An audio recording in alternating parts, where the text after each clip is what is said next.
All right.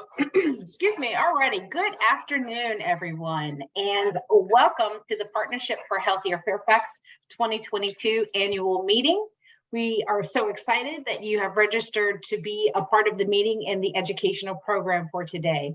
So on behalf of myself, Andrea McIntyre Hall, Senior Director of Community Health with Kaiser Permanente Mid-Atlantic States as one of the co-chairs, and my partner, Dr. Rob Weiler, Associate Dean for Academic Affairs, College of Public Health, George Mason University, we welcome you.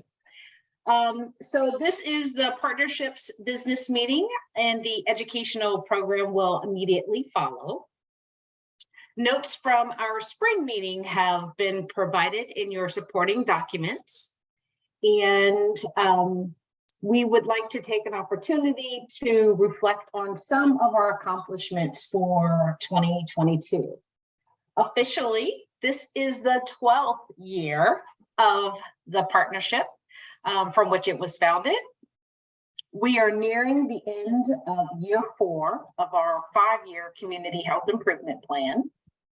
And at the beginning of 2022, 33% of our CHIP was completed, 52% was considered in progress, and in early 2023, we will update that information, that data, those percentages that will be presented in at our spring meeting. We also want to take an opportunity to commend the achievements of each of our partnership teams. Behavioral health published social isolation and loneliness. Our Healthy Environment and Active Living team launched the first Healthy Together Fairfax event. And the Fairfax Food Council created a publication, Care to Share, a toolkit to rescue foods in the schools. And so we thank them for their leadership and the members of all 3 of the partnership teams. We presented our first Live Healthy Fairfax Award in the spring of 2022. When we spotlighted and celebrated examples of good, healthy practices in our community. And as a reminder, our 2023 award nomination period is now open.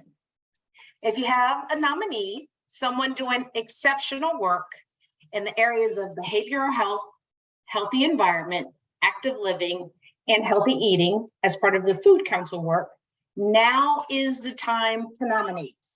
So go to the Live Healthy Fairfax Award site. The link is in the chat for more information. And the deadline to submit is next Thursday, December 15th. We're really hard and fast about that deadline. Kind of. Don't kill me, Susan.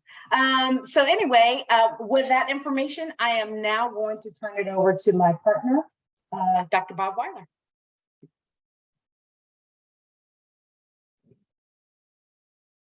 Okay, thank you, Andrea. Thank you very much. Welcome, everybody. What I would like to do is just take a few moments now to recognize and thank a couple of team leaders who have completed their terms of service as leaders on several teams. The first up is Annie Turner.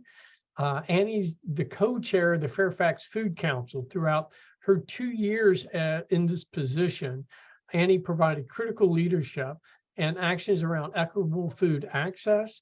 Annie also learned, led, and shared about the important value of community voice. Annie, I cannot thank you enough on behalf of the partnership for your sustained and significant contributions that you made to the larger community of Fairfax. Also need to recognize Jesse Ellis. Jesse is the chair of the behavioral health team. Jesse has really not only been a part, but he's been the heart and soul of the partnership from its inception. I mean, before there was a partnership, there was Jesse doing the work that we should have all been doing from the start. As part of the original team, he could be considered a founding father of the partnership. Jesse has played a key role in shaping what the partnership could be, as well as providing leadership as the vision came true. He also led numerous initiatives on behalf of the partnerships as reflected in just a inventory of various accomplishments. His leadership will be missed, as well as his ever-present and timely quip or two, and certainly his amusing repartee in general, which always was always a lively aspect of our partnership meetings. There are a few other recognitions that we would like to make at this time.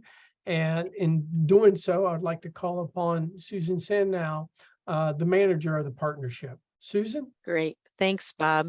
The first person we want to acknowledge and thank is Terry Ann Gwingab, who you don't see, you don't know, but she's the heart behind the logistics of these Zoom meetings. Dr. Weiler introduced us to Terry Ann early on. If you remember, during the early days of the pandemic, there was this thing called Zoom, and all of a sudden everybody was leaping on. And he said, you know, as we switch to virtual meetings like this, he said, I know just the person who's going to be able to help you. And it's like, great, everybody needs help. She just has brought a wonderful combination of poise and knowledge, and it makes the meetings go smoother and without ruffling anyone's feathers. So it's really priceless support, and it's an honor to be able to thank her in public, and we couldn't do it without you. So thank you again, Terry Ann. I also want to take the opportunity to acknowledge Sharon Arndt. Sharon will be leaving the health department in early 2023. Sharon has been the heart and soul of so many things that the partnership does. She brings the leadership of vision, experience, and that quiet nudge to do the right things at the right time for the partnership. She's been a guiding light and a guiding hand, which will be missed so much by me and other people on the leadership. And we will, we wish her well, but there's always going to be that little voice in the back of my head saying, what would Sharon do? So her guidance will continue. So thank you so much. And back to you, Andrea.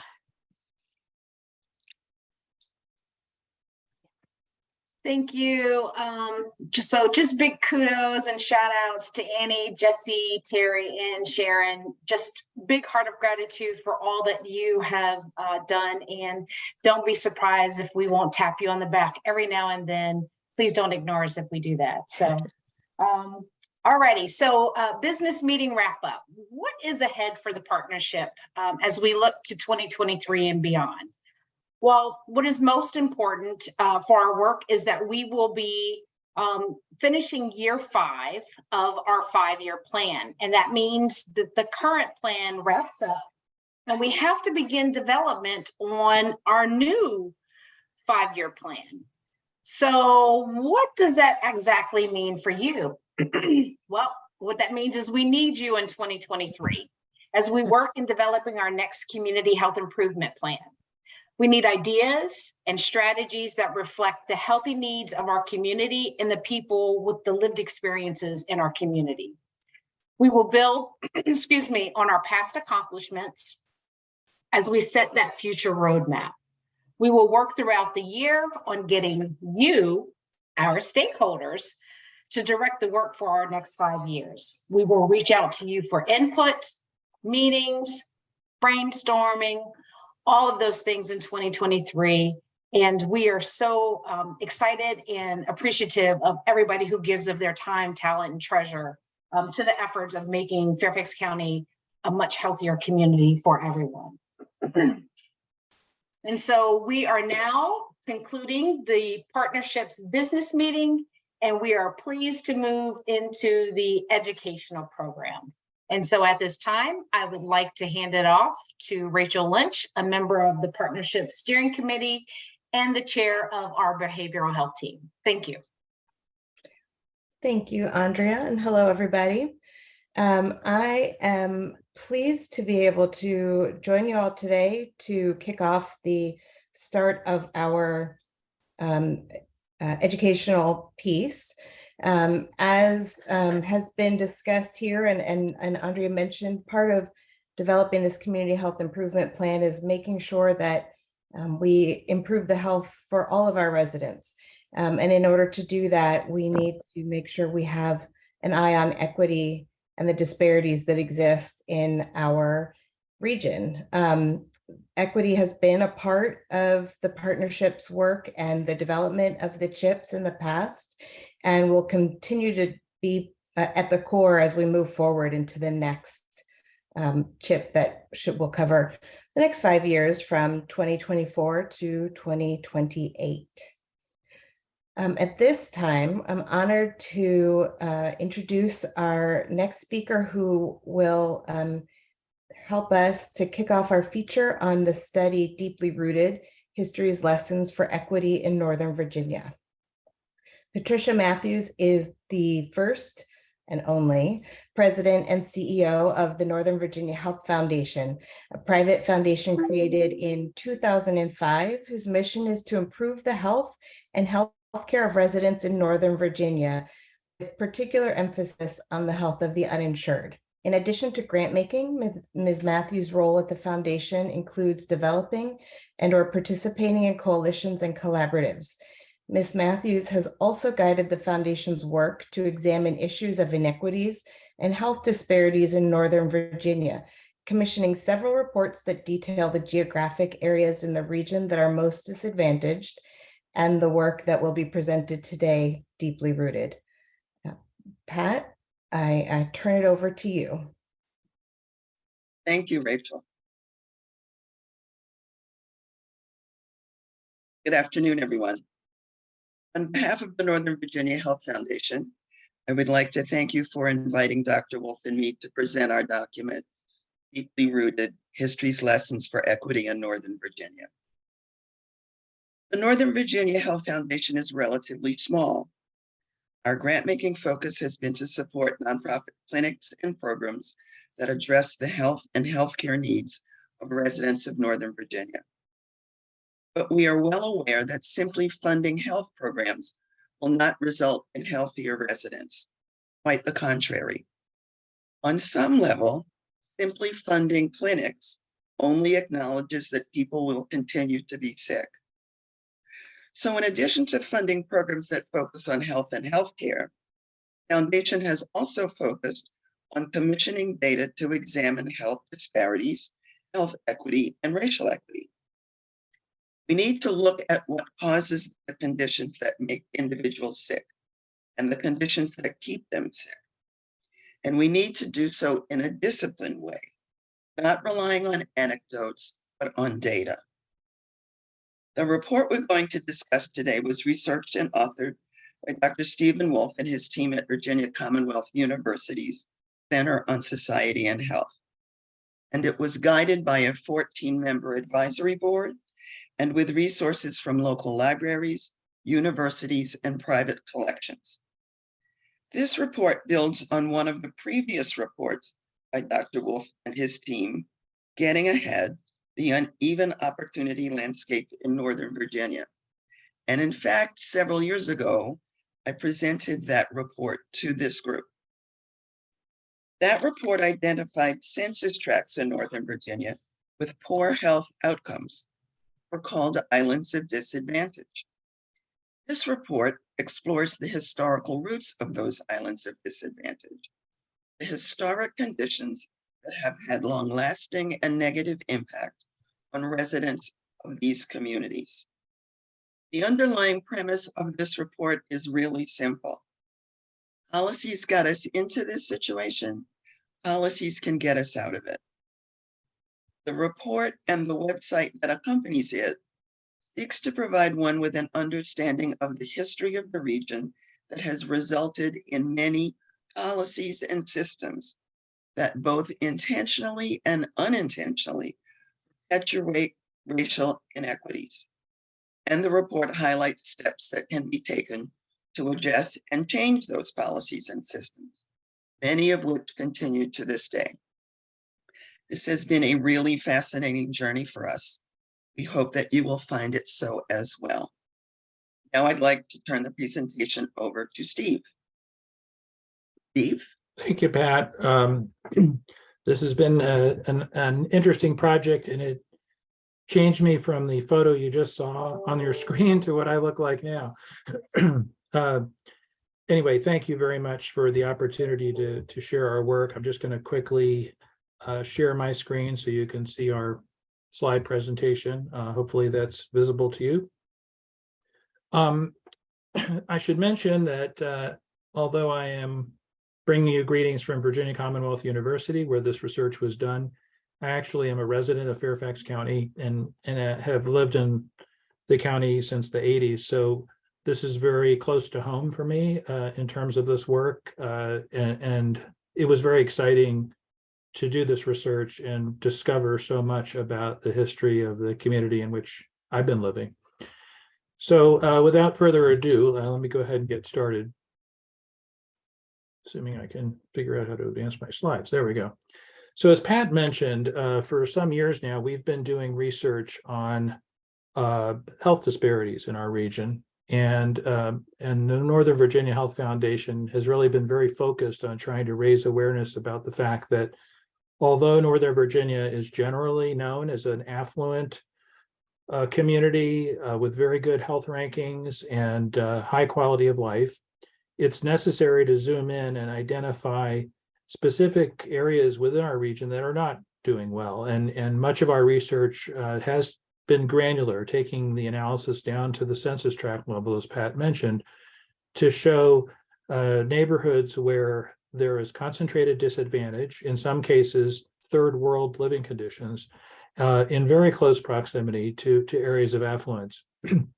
And this very much has resulted in stark health disparities. Life expectancy varies by 17 to 18 years from one end of Northern Virginia to the other. And the reason for those very stark health disparities are these very different living conditions. Our health is shaped not only by healthcare, but perhaps even more so by the social and economic conditions that we live with and our environment.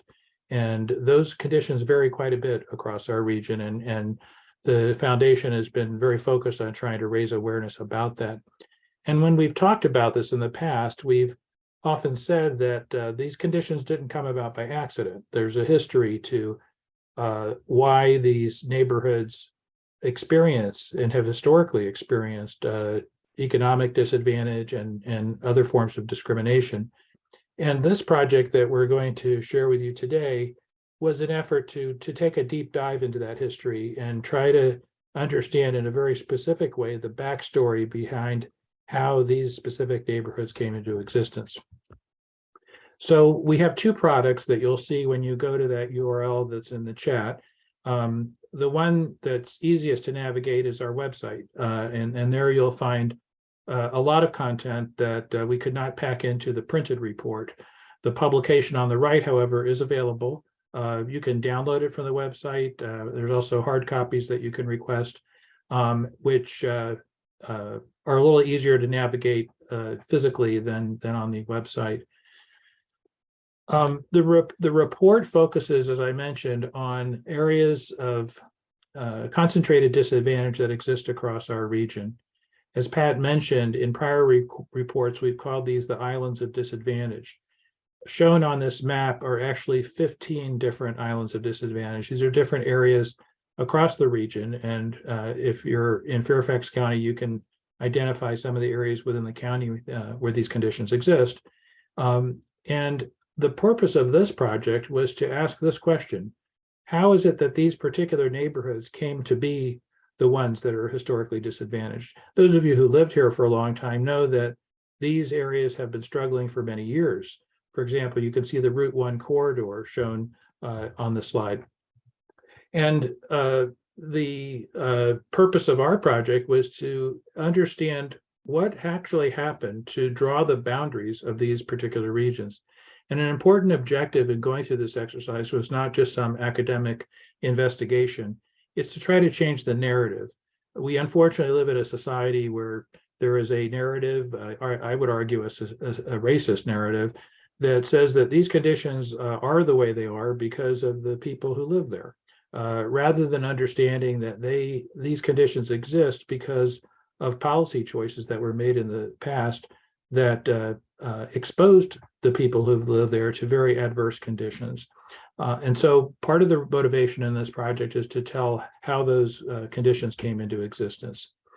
I'll do a spoiler alert here and basically tell you what the main takeaways are from this project. First of all, we focused a lot on history, and that's the looking back part. But you also see at the bottom that we were also interested in looking forward. A big priority that Pat Matthews had and the foundation had was not to make this just an exercise in looking at history, but to think about the main point in the box at the bottom, that if past policies produce present conditions, today's policies can change the future.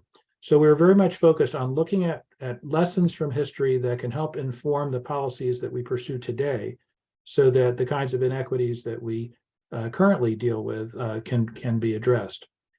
In looking back, we found ourselves needing to address the whole issue of colonialism.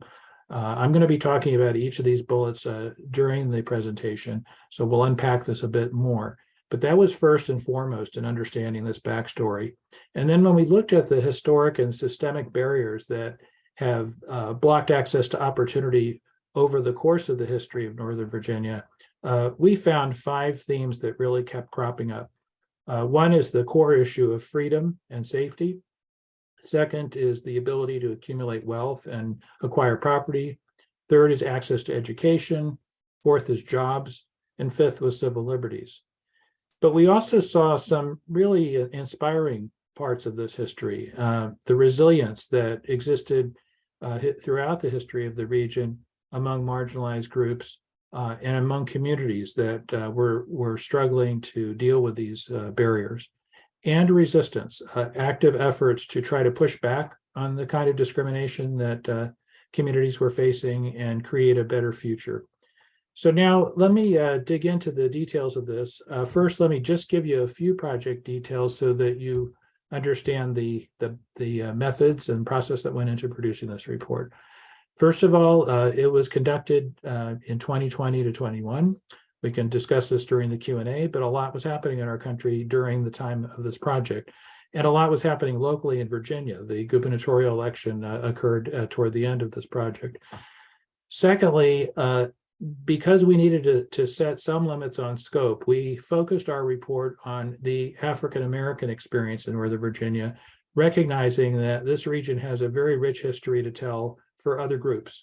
To start with the Native American population that originally lived in the region, as well as other racial and ethnic groups in our region, Hispanic, Latino, immigrant populations, Asian populations, and others that have their own story to tell about the deeply rooted origins of their experience. Our historical research was very anchored to those 15 islands of disadvantage that I mentioned. We have, out of the thousands of census tracts in the region, a list of the census tracts in these clustered areas of disadvantage. And our focus in this project was very much to understand what happened in those census tracts, going back as many years as we could obtain information. The kinds of information we looked for is shown in the next bullet. Research actually done and published by researchers who have studied the region. We accessed archival materials, original photographs, broadcast reports, newspaper articles, resources that are available in local libraries and private collections. I also want to have a shout out to Fairfax County government, where staff helped provide resources from their records on restrictive covenants and other documents, and similar efforts by other counties in the region like Arlington and Alexandria, et cetera, who did similar work to help us out. The area the geographic footprint that we were looking at is shown in the next bullet. Basically, the 5 jurisdictions of Alexandria, Arlington, Fairfax, Prince William, and Loudoun, as well as the independent cities included within those counties. Pat mentioned this 14-member advisory group. This was an interesting group that provided some rich feedback and oversight. It included not only academics who are professional historians who've done research on the area, but also community members and others representing the population that we were looking at, whose lived experience and perspective was really crucial in shaping how we told the story. So I mentioned I'm going to go through these bullets briefly because I don't want to take too much time. I want to get to the Q&A, but just to give you a flavor of the kind of themes that we ended up addressing. Before the session started, someone asked me what we expected when we started the project, and I mentioned that we assumed that we would be talking about things like redlining and restrictive covenants, but that was a naive assumption considering the history of this country and particularly this particular area, that when you start pulling the thread on African-American history in Northern Virginia, it goes back 400 years. And so we quickly found ourselves going all the way back to the 1600s, and seeing it from that perspective really shines a spotlight on the whole issue of colonialism and really the origins of the systemic privilege that we see nowadays. So going back to 400 years ago, we learned that this entire region was basically a gigantic gift from King Charles II in 1649. The region was then known as the Northern Neck Proprietary. And in 1649, when Charles II came to the throne in England, he gave large land grants to benefactors and supporters of his who helped get him through his turmoil in England. So these are basically rich white men living in England, some having made their way to the colony, who received what we now know as Northern Virginia largely as land grants. They used this to acquire additional wealth, additional land. They became very affluent. Most of this land was turned into tobacco plantations, and they were chiefly responsible for creating the tobacco economy that relied on enslaved Africans for forced labor. So the entire origins of enslavement in Northern Virginia date back to this period.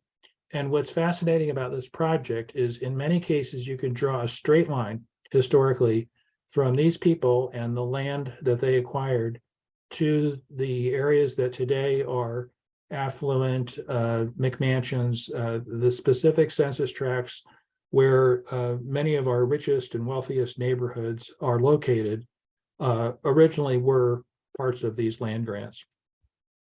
And so many of the landmark areas that we drive by and the tourists visit on a regular basis actually start their story back then. So Fort Belvoir, the Army base, used to be the Belvoir plantation. An artist's rendering of it is on the left. Arlington Cemetery, many of you may know, was Robert E. Lee's house before the Civil War, but long before that, it was the plantation home for George Washington's son-in-law. So this is an area where many of the landmark locations were in fact plantations where enslaved Black families were forced to work. And many of the names of our neighborhoods still date back to the names of those plantations. So when we think about those 5 themes that I mentioned, the first of them is obviously freedom, because for much of this history, the African-American community in Northern Virginia was not free, was enslaved. But even after that period ended, they still faced, and we still face today, issues with basic notions of safety for the African-American population. So just to say a word about enslavement, as I mentioned, it dates back to the 1600s. By 1782, 41% of the population of Fairfax County was enslaved. It was one of the largest slave centers in the region. The port of Alexandria was very busy with ships arriving from Africa and then transporting slaves to the southern cotton plantations of the South. Virginia was the largest enslaved population of any Confederate state as the Civil War began. On the right is a picture of one of the largest companies in the country for buying and selling slaves. After the Civil War, we know about the period of Reconstruction. Shown here at the top of the slide are a series of dramatic reforms that came in as the Civil War ended. the Harper's Weekly cover on the right is advertising the right to vote, which became protected under the Constitution under those initial laws. The Virginia State Constitution was also amended to open up these rights. But as most of you know, that immediately met with a backlash across the country, but certainly here in Northern Virginia as well. The bullets that follow give some examples of what that backlash looked like.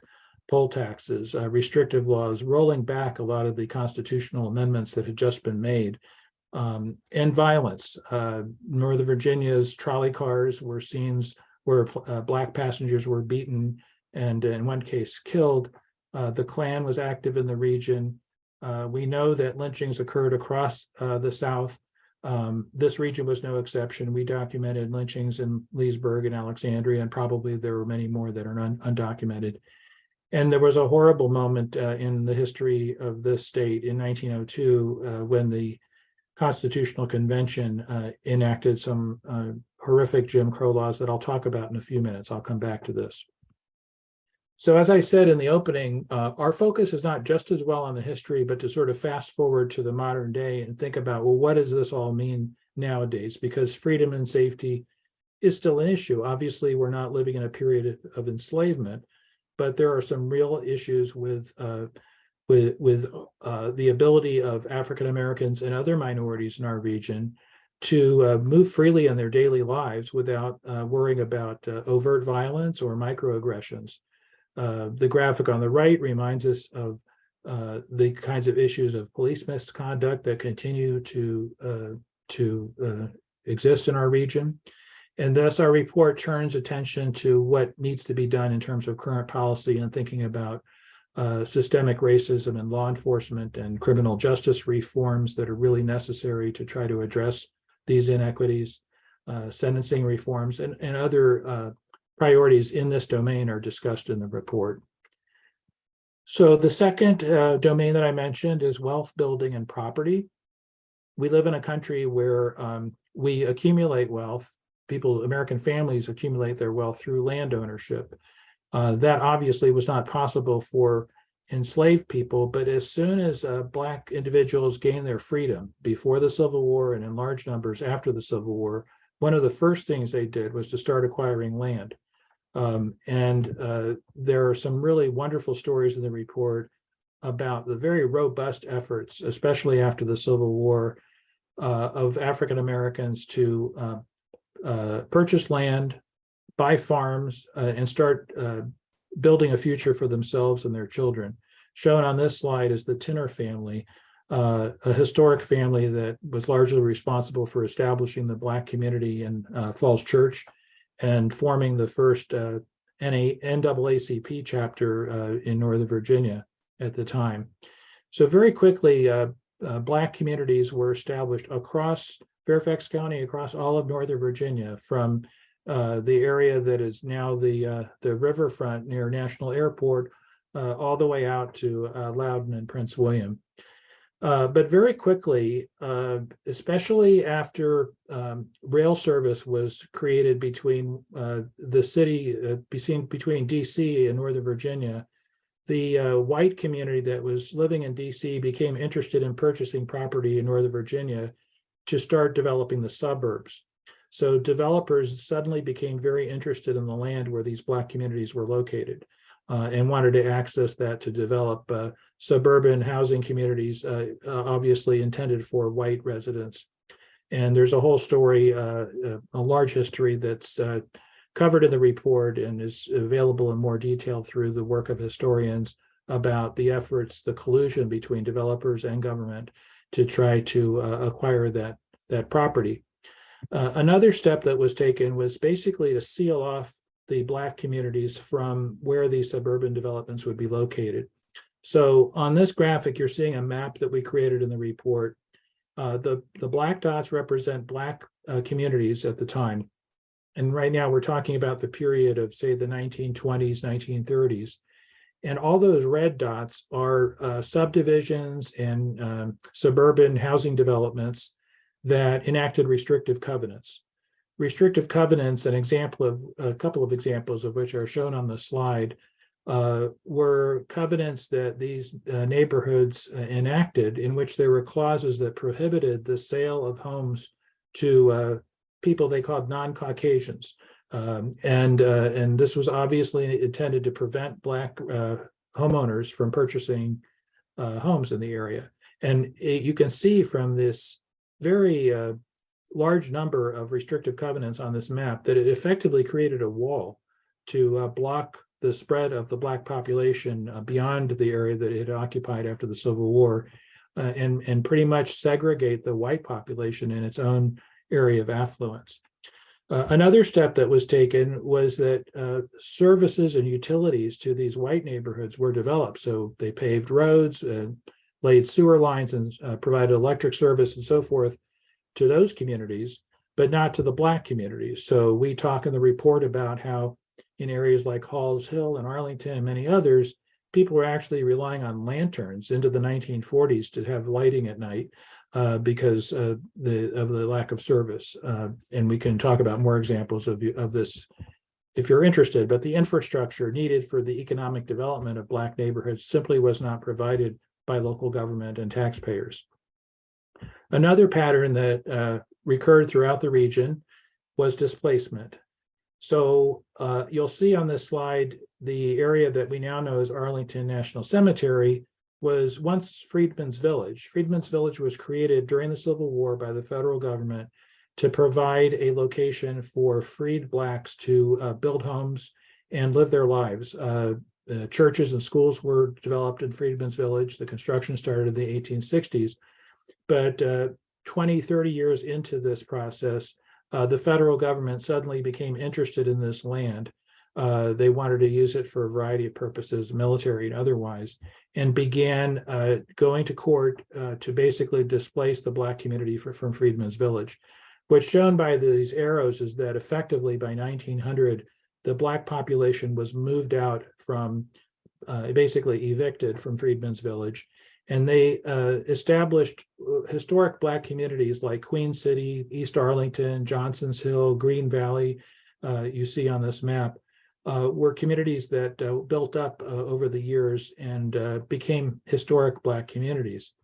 But these too suffered from displacement. So for example, in the 1940s, when it came time during World War II to build the Pentagon, guess whose land they decided to use to build the building?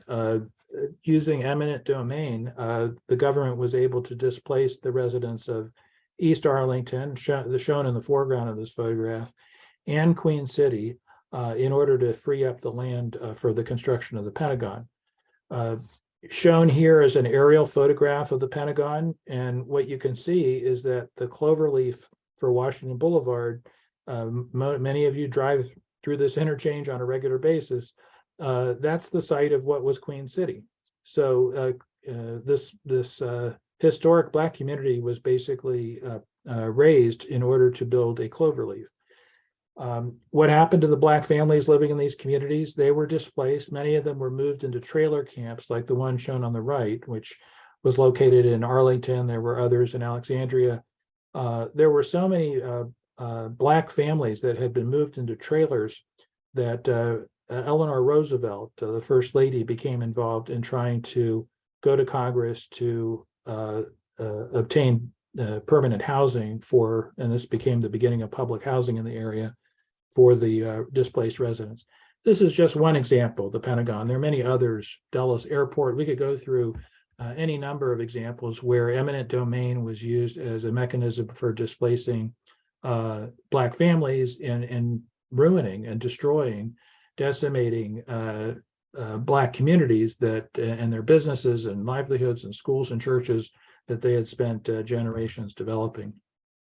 Jumping ahead again to the present, we still live with marked wealth inequality across the country and still here in Northern Virginia. Some examples of that are shown in the graphic on the right, where over half of households facing severe housing cost burdens are non-white.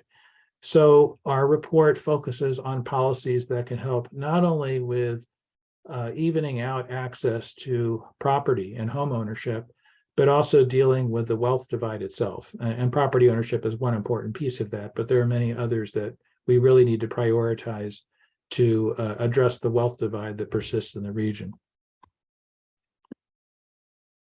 The third domain I want to mention is education. Education was illegal during enslavement. Parents were not allowed to teach their children, and if they did, they could get in a whole lot of trouble.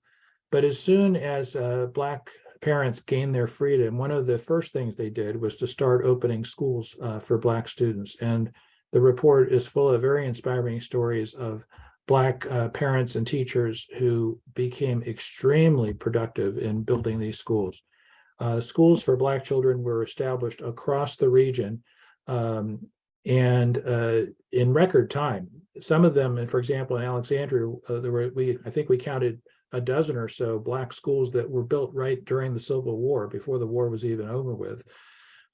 Obviously, in the 1870s, when the public school system was created in Virginia, and we saw the birth of Fairfax County Public Schools and the other county school systems, there was segregation of schools, and the Black schools received very small budgets in terms of resources compared to the white schools. And so children who attended these Black schools, often they had to attend schools without heat, without sewer systems. They relied on outhouses, lacked electricity, and certainly lacked resources like good textbooks and other school supplies.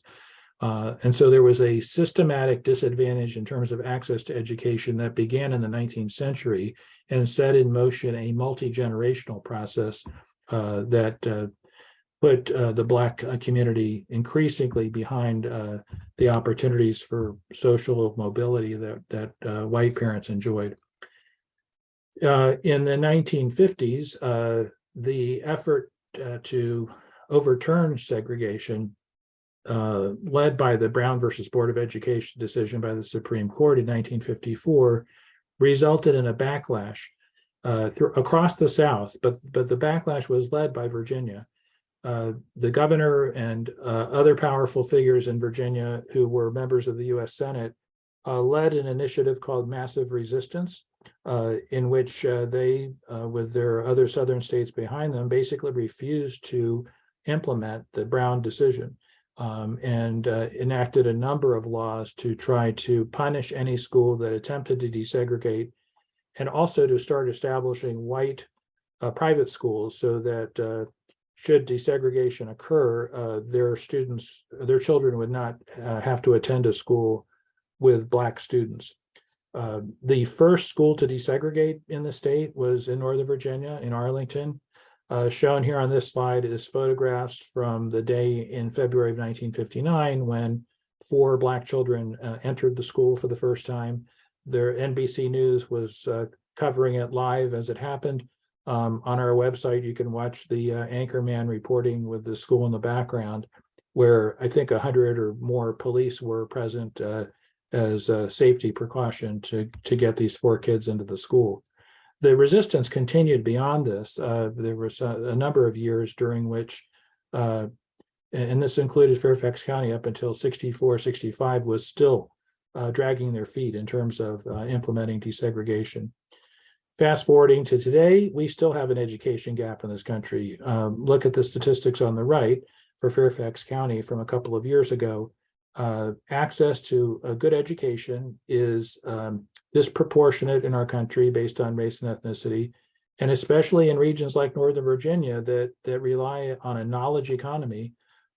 People without access to this kind of education are at a marked disadvantage in terms of access to good jobs and health insurance coverage and other benefits. So our report talks about policies that are important in trying to address the education divide, to increase access to education from preschool all the way through college for students of color who continue to face barriers to education.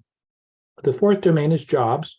And obviously, during enslavement, access to jobs was not possible. But as soon as Black workers obtained their freedom, they were very eager to get work, but they faced barriers. One of them we just talked about, education. So they could not pursue professional careers without overcoming very difficult barriers. But even if they found jobs, there was discrimination in hiring, in wages, and promotion, and all three of those continue today. We continue to see that these barriers in existence. One benefit that Black workers had in Northern Virginia and in the DC region was access to civil service jobs. Once the U.S. Civil Service was established in the late 1800s, this gave them opportunities for job security. They still face discrimination there. Large proportions of them were basically working as sanitation workers at federal agencies, but they did have a stable job. Unfortunately, discrimination occurred within the civil service, and so the Roosevelt administration and other efforts were enacted to try to address discrimination within the civil service. But the other opportunity for economic development for Black families was self-owned small businesses.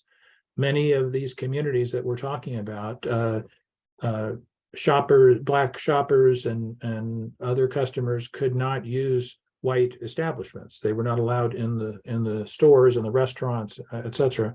And so many Black businesses were established that obviously provided those services to the Black community, everything from shoe repairs, as shown in this photograph, to constructors and contractors who built Black constructors and contractors who built families for Black homeowners.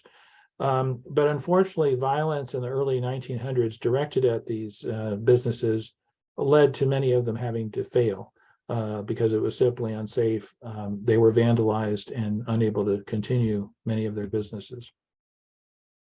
So fast forwarding again to the present, access to good jobs is uneven based on race and ethnicity in our region. Our report makes recommendations about broadening access to opportunities for good jobs, livable wages, and access to some of the competitive 21st century jobs that are going to be important to economic development.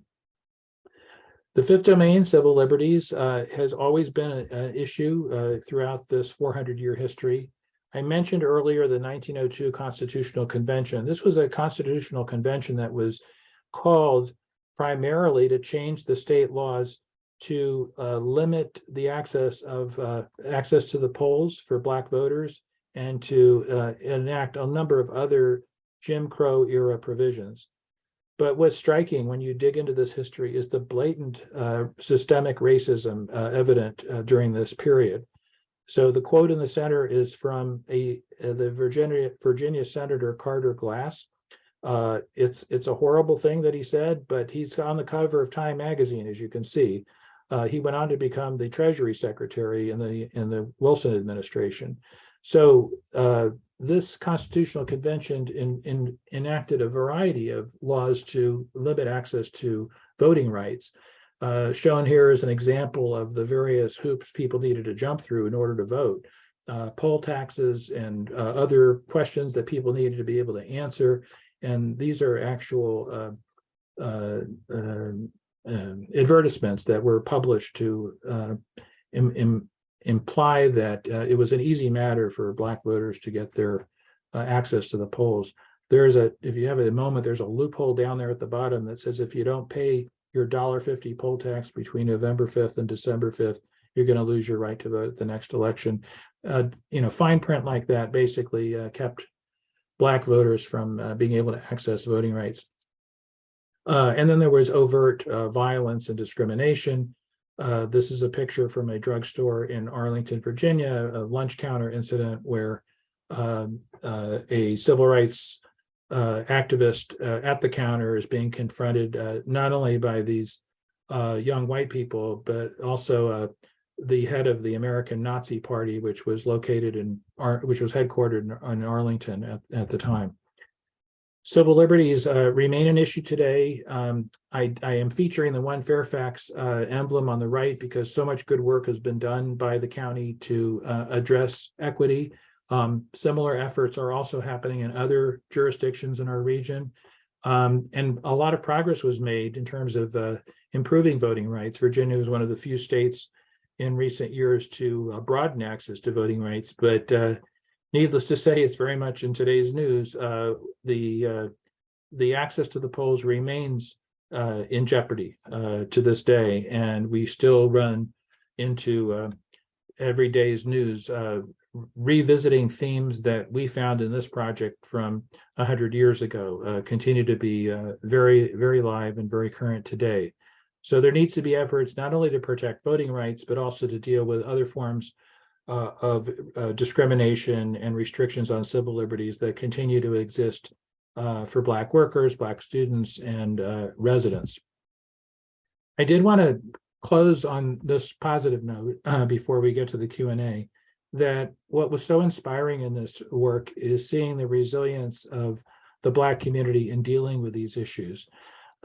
We provide stories not only in the printed report, but also in more detail in the website, including audio recordings and oral histories that tell the story of Black mothers, teachers, and others who work so hard to try to push back on these restrictions and to create a better future for their children.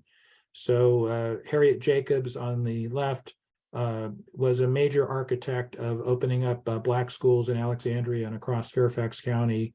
Minnie Hughes, the young Black woman in the middle, was a teacher in Fairfax County for many, many years and a real activist in improving access to education, and many other stories that you can read about, as well as the active efforts to resist the restrictions. This here is a photograph of 5 Black men getting arrested because they had the audacity of entering a whites-only public library in Alexandria. They sat down to read and they were arrested. This is in 1939. The NAACP used this as a leverage for getting a library built for Black patrons. Shown here is Lottie Taylor in that picture from the newspaper. She tried to ride a bus from DC into Fairfax County, got arrested by Fairfax County police as she got off the bus.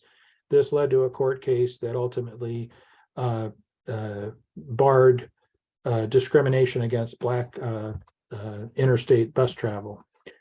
We still have much to do around dealing with all these issues that we talked about. This is the last slide, by the way. We live in a time right now where there's a lot of pushback about talking about this history.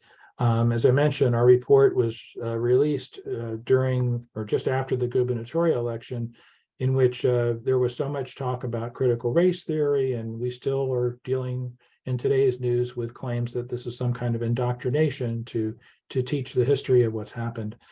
But as we say in the report, the first step in addressing inequities is to acknowledge the past with honesty and full transparency. And so we talk about the need for this introspection, but also to use this as a learning exercise that if we understand how the past policies created today's inequities, we can learn a lot of lessons about how we can enact policies to change the future. So I'll stop there so we have time for Q&A. But again, I want to thank you for giving us an opportunity to share what's in the report. And I invite you to visit the website where you'll find far more detail than I was able to cover in this quick overview.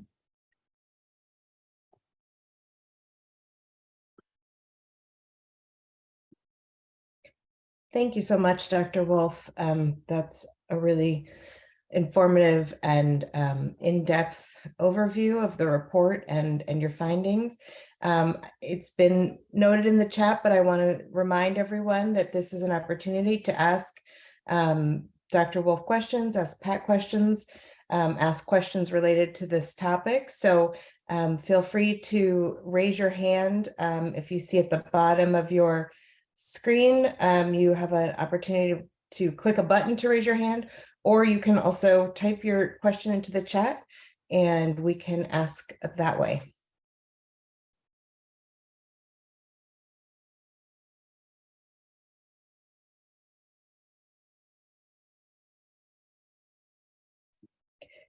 Dr. Wolf, while we're waiting for other folks to chime in, I did want to ask you a question to get your thoughts and open it to other thoughts as well. That I think a lot of times when there are discussions about disparities or questions about resources in particular, we talk about equity, but a lot of folks, especially those who don't work in this space, equate that with equality, right? The equality versus equity. Can you talk a little bit about that from your perspective and especially how it relates to your research?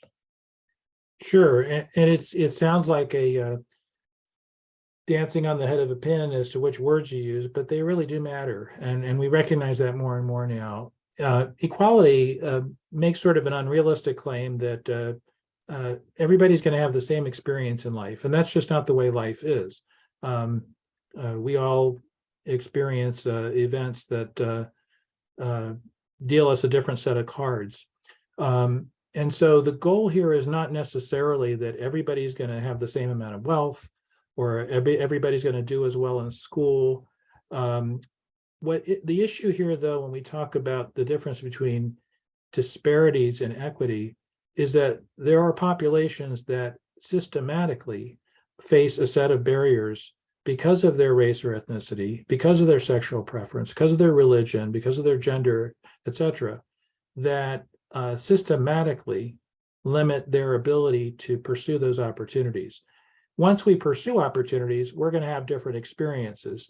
Some of us are going to get A's, some of us are going to get C's, and that has something it has to do with a lot of other factors. But when our ability to get A's and C's is the product of a set of policies that put one group at a systematic disadvantage relative to others, say because of standardized testing or just disciplinary suspensions of the classroom, or other examples we could talk about, resources not going to that child's school because the school district is not supplying resources to the Black school, that's what we call inequity. And dismantling or addressing inequities requires policies that recognize that systematic disadvantage. So there are various graphics and visuals that you can Google if you Google inequity and look at the graphics that attempt to show what this means, the difference between equality and equity in terms of policy priorities. It's basically to give people a chance to overcome those entrenched systematic barriers that have been in place for so many years. So going off of that, what you just said, and I know I'm going out of order a little bit here on some of the questions that have popped up in the chat, but I think this kind of gets to the heart a little bit of what you were just talking about. Is the note here is that the racial wealth gap is at the heart of many of the inequities that continue today. And you addressed a lot of that, where that came from. What are some of the ways that we can work today to combat that historical basis, for example, baby bonds or other things like that? Well, I mean, I think we can think in terms of short-term and long-term solutions. I'm a believer that the most effective long-term solution to the racial wealth gap is education. Dealing with those barriers to education would go a long way toward addressing this. Just to give an example from history, is the GI Bill at the end of World War II, where many historians, many people who lived through that period, view that as a game changer in creating the middle class. So a lot of those, white picket fence suburbs that sprouted up across the United States were homes that were built for World War II vets coming home, and the GI Bill gave them the resources to get a mortgage and also tuition to go to school and get good jobs. History also tells us that those benefits were systematically offered to white veterans, and that Black veterans faced many obstacles, especially in southern states, to getting those benefits. And so we had a generational divide in access not only to homeownership, but to educations that enable a lot of those white veterans to become doctors and lawyers and so forth, but left a lot of Black veterans behind. Those kinds of barriers still exist today. And I think addressing a lot of those would go a long way toward improving wealth equity for the next generation, for the students who are kids right now. But I think there are a number of policies that could directly address the wealth inequality for the adults that are currently struggling these days. These include things like minimum wage policies that would ensure that workers get wages that can meet the kinds of cost of living challenges that we face in the region. But other equity investments like the baby bonds and others that you're mentioning that can go a long way toward building up those resources and helping people to have the opportunity for home ownership that I think is really vital to economic mobility for many of these families.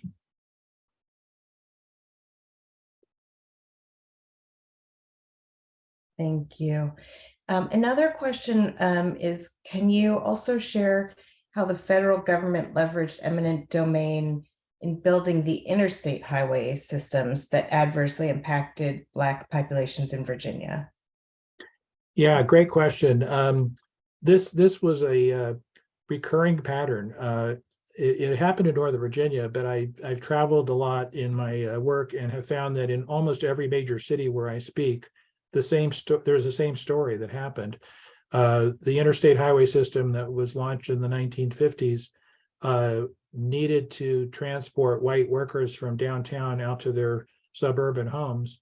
And the land that they used for building the interstate most often would belong to Black communities, marginalized communities. Some of these, though, were not marginalized at the time. They were vibrant, vital, with great social capital, with theaters and restaurants, and there's wonderful stories about those communities. And the highways were built right through them. We see a striking example of that in Richmond, where I-95 is running right through, basically bisected the historic Black community in Richmond. When we started this project, we wondered whether we would find something similar in Northern Virginia, and sure enough, we did. And it's Shirley Highway. So that neighborhood knock that I showed in one of those older maps of how the displaced communities left Freedman's Village and went into Queen City and East Arlington and Knock is Green Valley, which is still in a neighborhood in Arlington. But that neighborhood was cut in two by Shirley Highway. The 395 basically goes right through the middle of it. And there are other examples. The widening of Route 50 in the Falls Church area.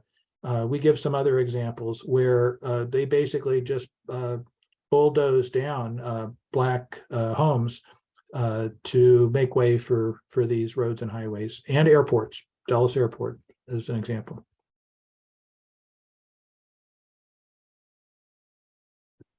I'll mention one other example, just a personal anecdote. I've shared this on some previous presentations, but I can't resist.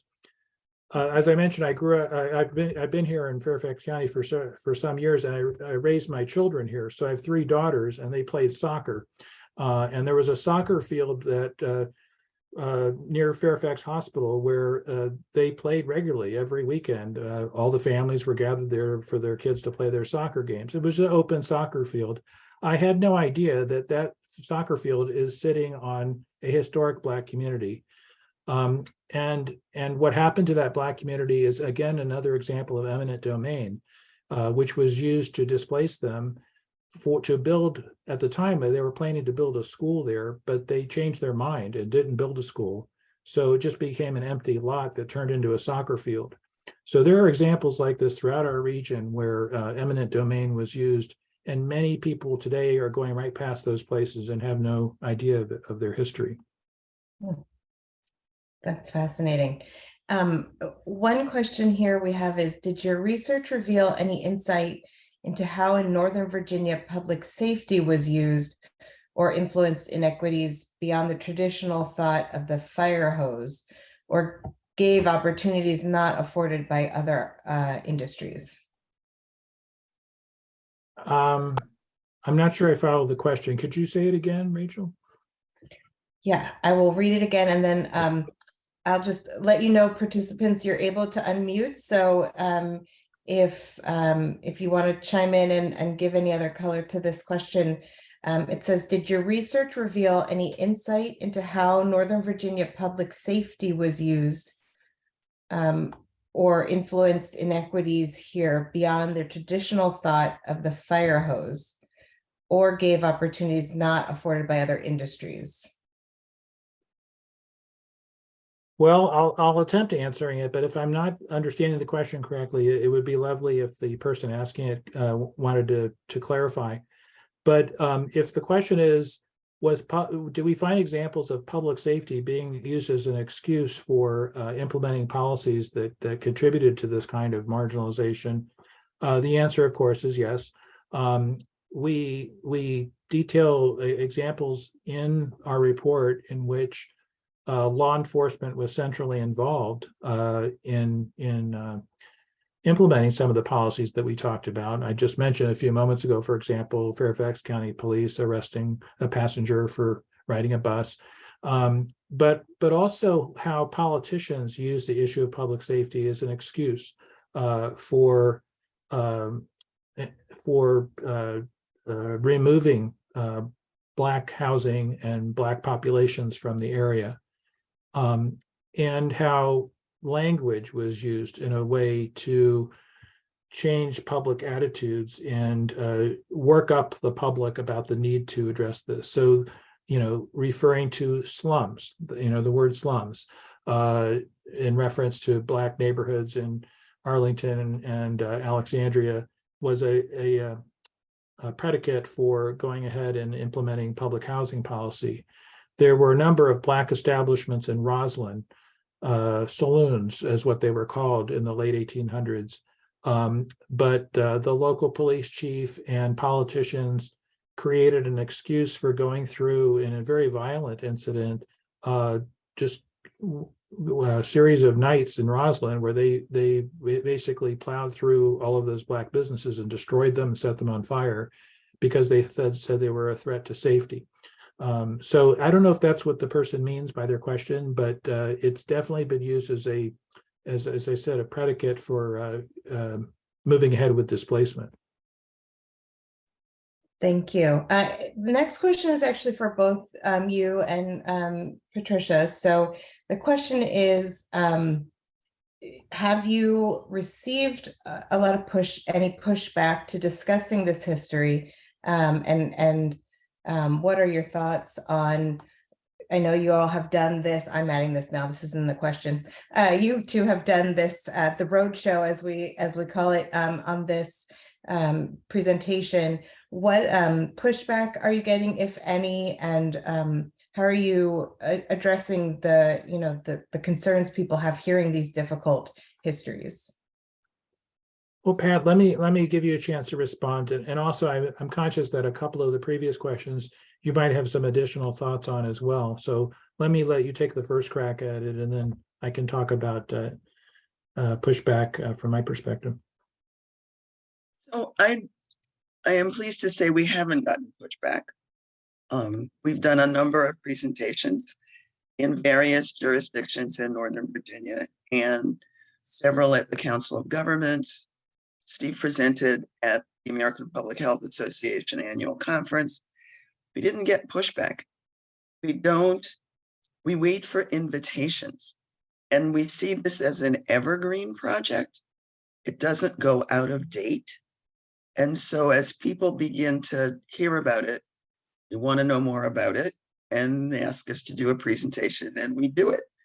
We gave a presentation actually in Loudoun, and we had, I don't know, close to 50 people on the call, and they asked some really good questions, but no one was antagonistic toward the work.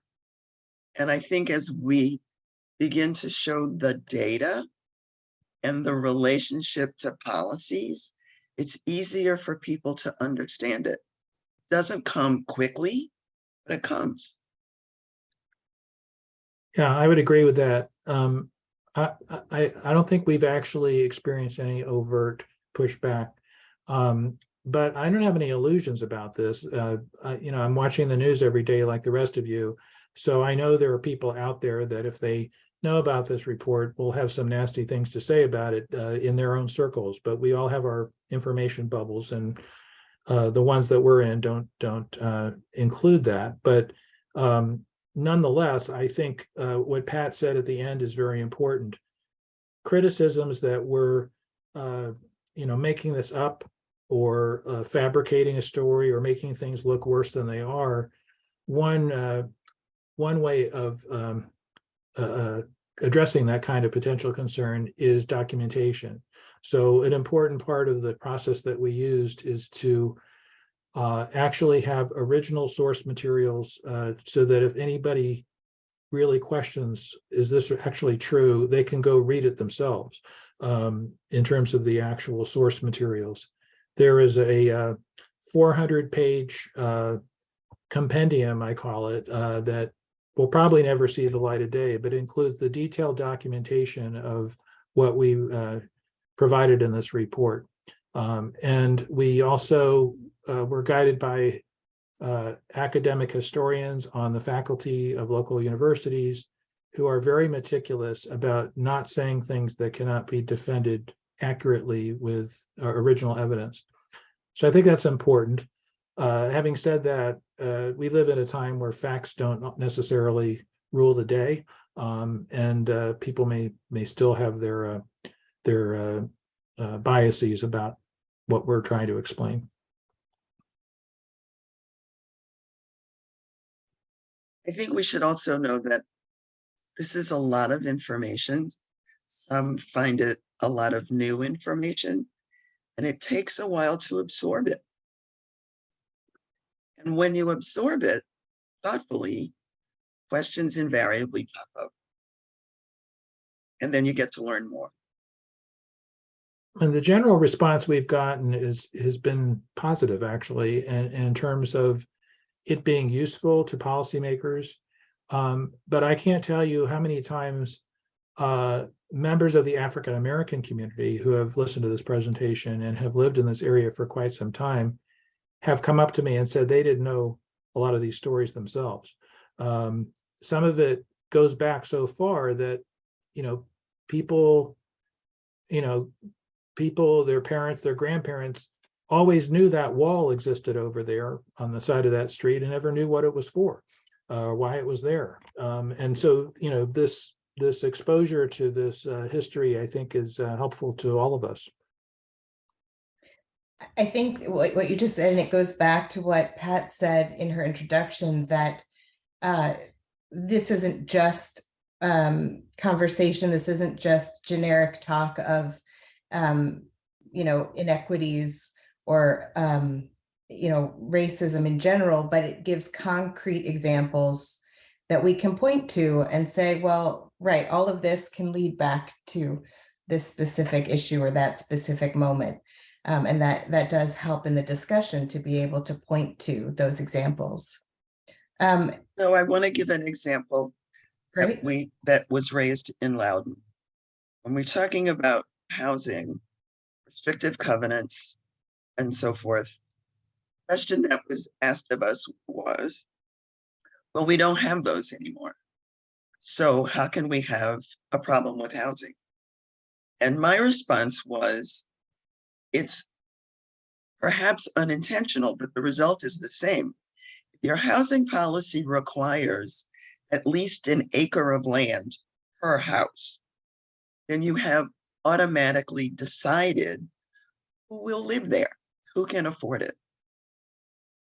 And the response was, yes, but we need the revenue. And my response was, the notion that we think multifamily housing automatically means poor people is a stereotype that we carry in our heads. But when you look at the Watergate, which actually has many families living there, and the apartments, the condos sell for $7 million, you can't tell me that you can't raise revenue. So we've got to think about how we frame things so that we just don't think, well, it's in the past and it doesn't happen anymore, and therefore we're fine. We're not fine. Yeah, absolutely. And that is another perfect lead into the next question that I was going to ask you, both of you, is knowing that current policy can affect the future. Are there examples from here or elsewhere of successful advocacy for policies that address issues of inequity? Do you want to take that, Pat? No, but I will start and then you can chime in. I think, so the answer is I don't know massive policy change, because I think policies change a step at a time.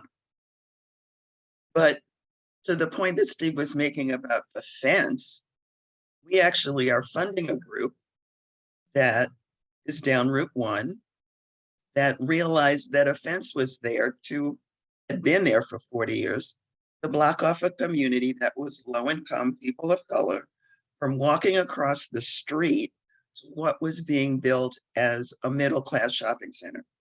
And they didn't want those people coming over, those people. And the shopping center has since pretty much bit the dust, but the fence was still there until earlier this year. And the group that we are funding had a tour of their neighborhoods. And during that conversation, during the tour, somebody asked about the fence, and there were people who said it's always been there. In the meantime, the fire department hated the fence because it created a set of turns that they couldn't navigate the fire trucks. It wasn't a cul-de-sac, it was a sharp turn. So the question became, what do we do about it? And working with Fairfax County government, they discovered that the way you address this is you have to file a complaint. Who knew? So they filed a complaint with the zoning authority, planning and housing people. And now the fence is gone. It took 40 years, but the fence is gone.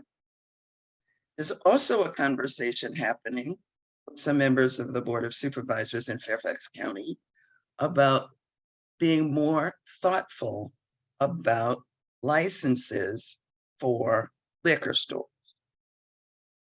Where do you put them? Well, historically, you put them where other liquor stores are. Turns out the concentration of liquor stores is in low-income communities. Not because all those people like to drink a lot, but it's because the zoning allows it. And nobody ever said, wait a second, that's enough. Same for gas stations. So you got to think about how you want the future to look. And then what is it you need to do to get there? And sometimes it's something as simple as, no, we have enough liquor stores. And so I don't want to cut you off, Dr. Wolf, because you look like you're about to say something, but just to your comment, Pat, it sounds like giving a voice is a huge part of that, because Yes. in those examples you gave, the community with the fence, people had lived with it because it was just always there. And they didn't stop to say, wait, it doesn't need to be there, and let's advocate for getting rid of it, until someone brought that up. And like you were saying that if we don't want more liquor stores, we need to speak up and change the zoning and or try to get in the way of the leasing. So giving a voice is a huge part of that step Yes. forward. Yes. Yeah, I think that's right. And Pat, there's somebody asked if the fence outlived the shopping center. I think it did. Yes, it did.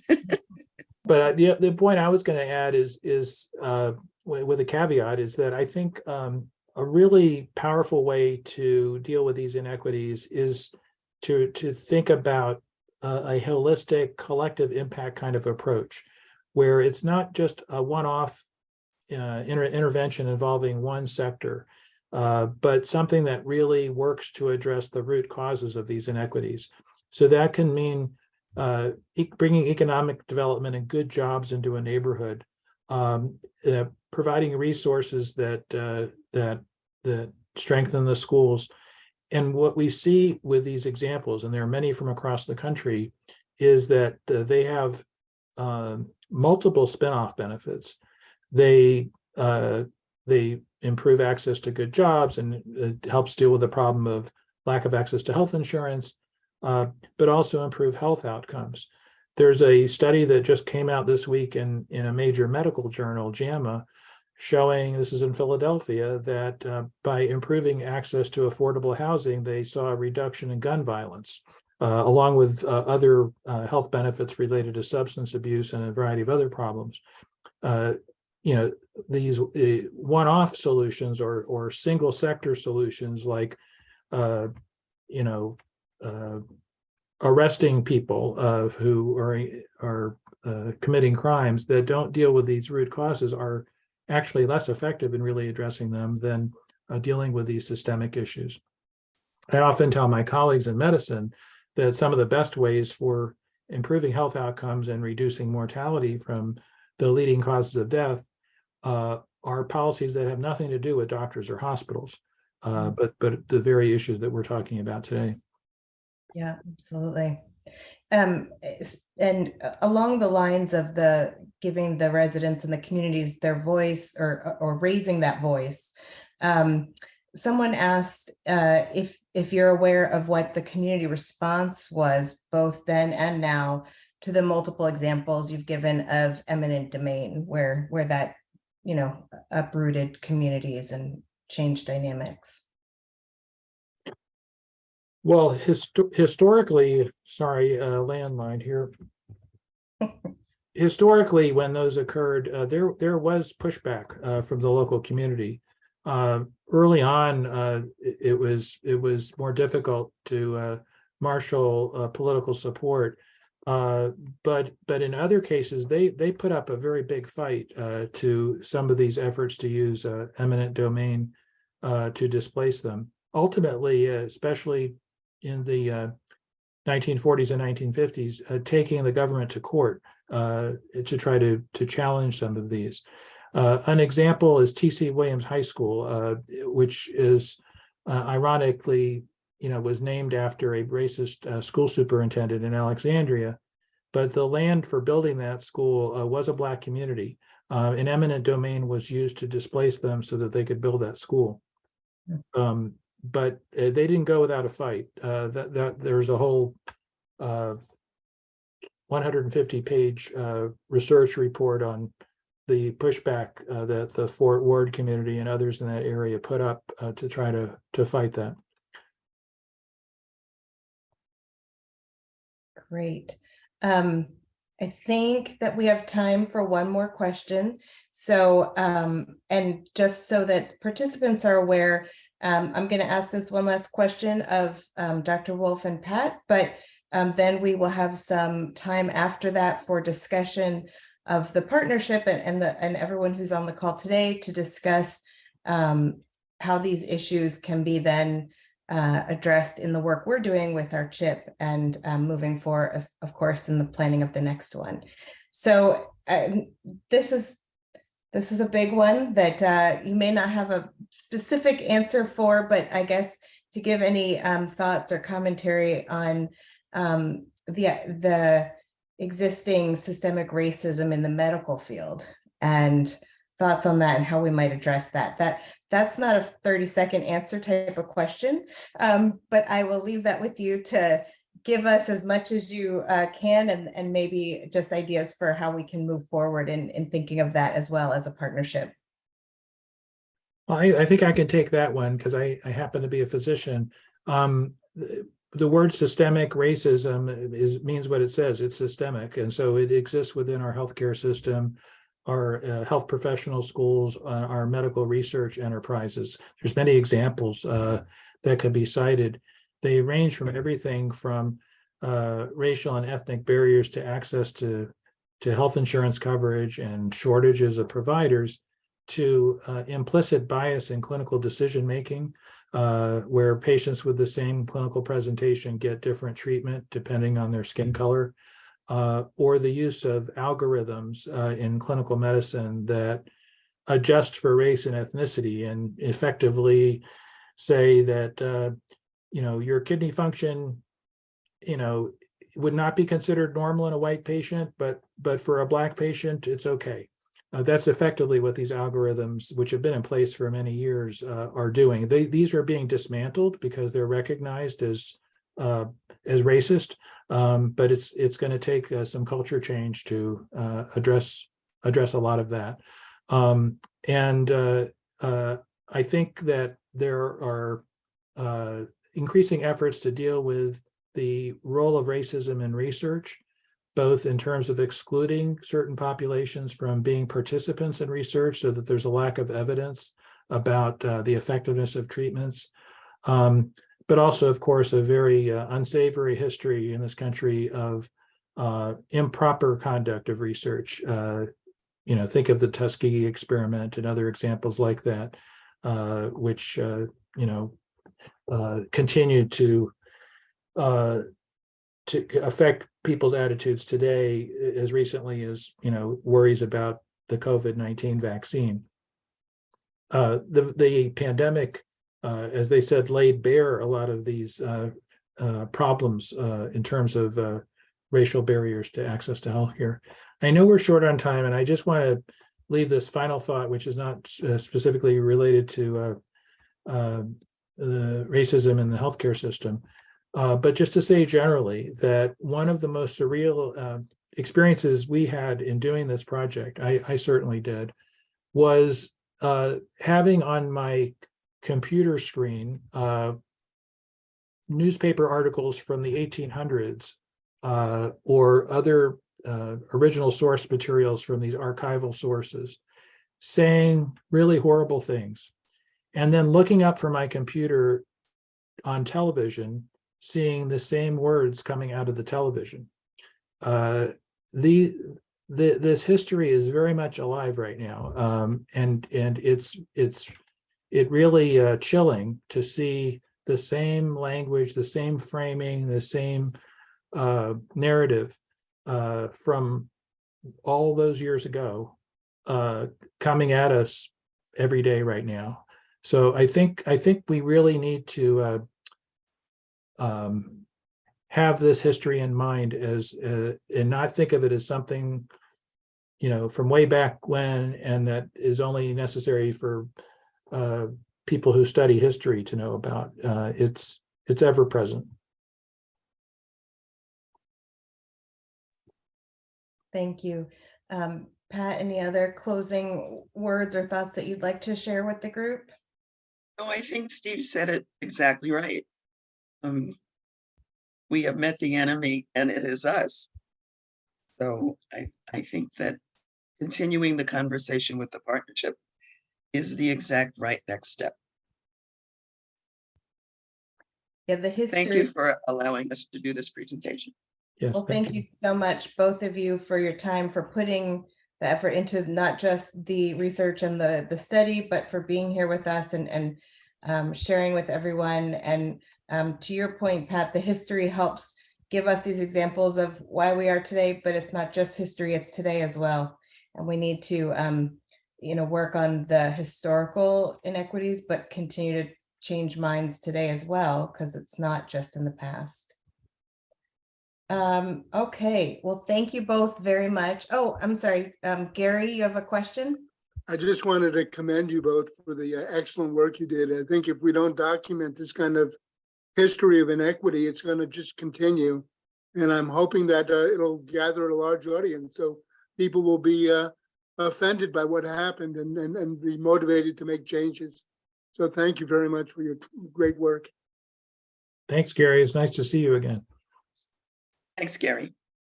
Any other last questions or comments for our presenters? Okay, there's also, I just want to raise everyone's attention to lots of good, some links being shared in the chat on different topics similar to what we've discussed so far today. So make sure that before you go, you take a look at those. And at this moment, I'm going to say thank you very much to Dr. Wolf and Ms. Matthews. And I am going to turn it over to Duran to lead us into our discussion. Okay, thank you very much, and enjoy the rest of your meeting. Thank you. Bye-bye.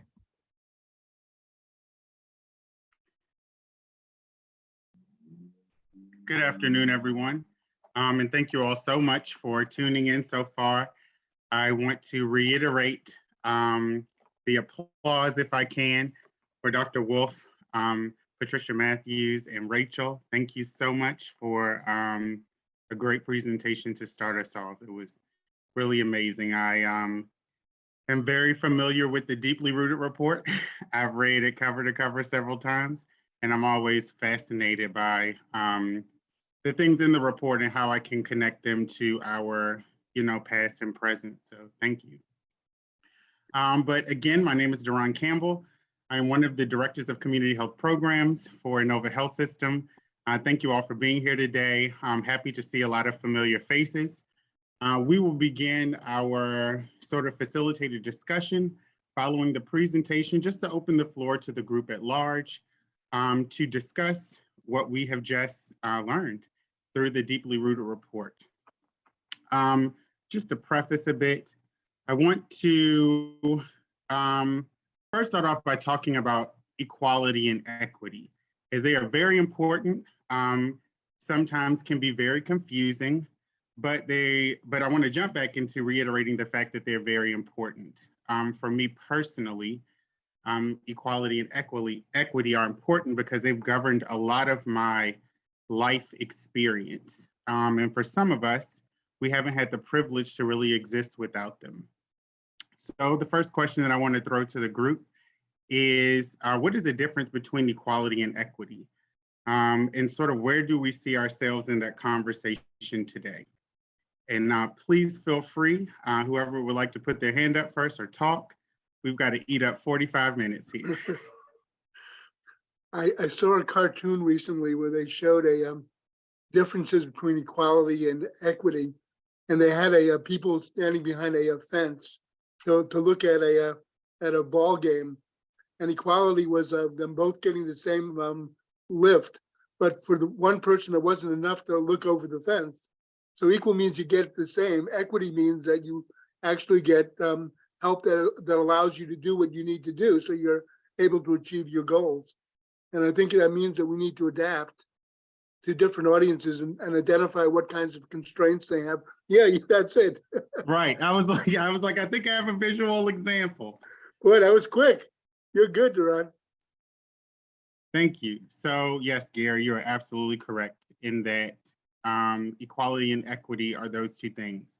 Equality really focuses on, which is the image to the left, really focuses on the idea that everybody gets the same thing, and stating that or evidencing that are the tools or resources that are necessary to elevate all members in a community or group.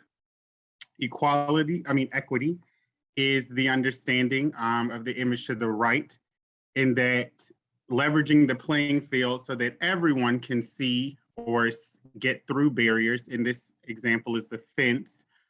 In that, a box has been shifted under the person with the red shirt, 2 is given to the person in a purple shirt, and everybody can see now. But this isn't enough. So would anybody like to talk about why isn't this enough? So I know that equity has become our sort of new phrase that pays for some of us in public health and community health. But in 2022, we're seeing that it's not enough. So would anybody like to talk about why the notion of equity versus equality is incomplete and why equity isn't enough?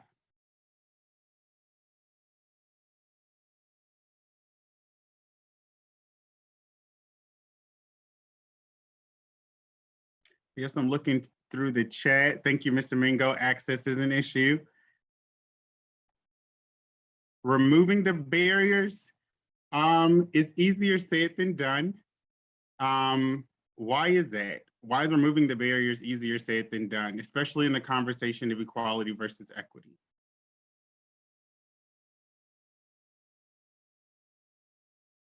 I agree. There's no attempt to get at the root causes.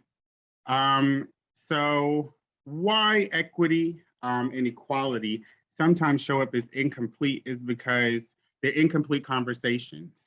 We're talking about gathering or utilizing resources or positioning them in a way or applying them in a way where we can create sort of advantage or remove barriers for community members.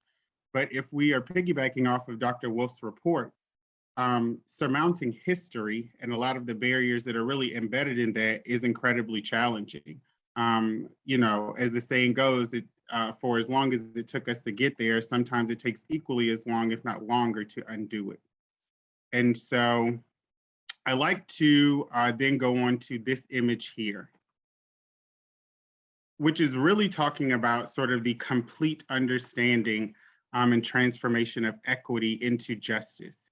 So equality doesn't work and produces inequality is because, again, the idea in saying that we produce a lot of resources or things to give to a community or population to sort of enhance their experience, leverage their playing field, doesn't produce equality or access within that.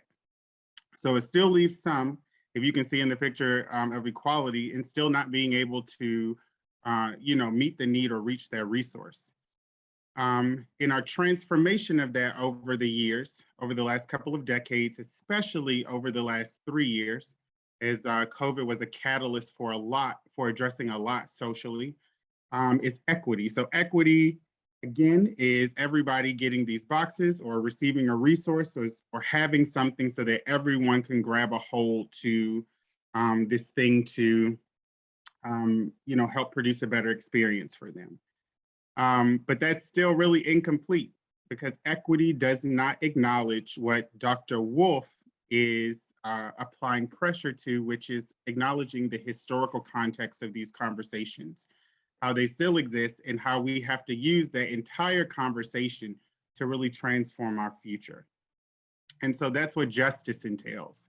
So justice is really the recognition that outside of saying that we need equality, which is true, outside of saying that equality can be transformed into equity, which is true, justice is really a more complete picture where we're acknowledging a lot of the historical past, the examples that we have, labeling it as it needs to be labeled, and then really bringing about a social movement that collectively brings about, again, the change that we would like to see. So really transforming the notion of equity into real justice for community members and people. And so, again, let me jump back into the chat. So yes, I agree, again, that equity doesn't really address the true issues that we're seeing today. And we're really talking about justice, which is the complete conversation.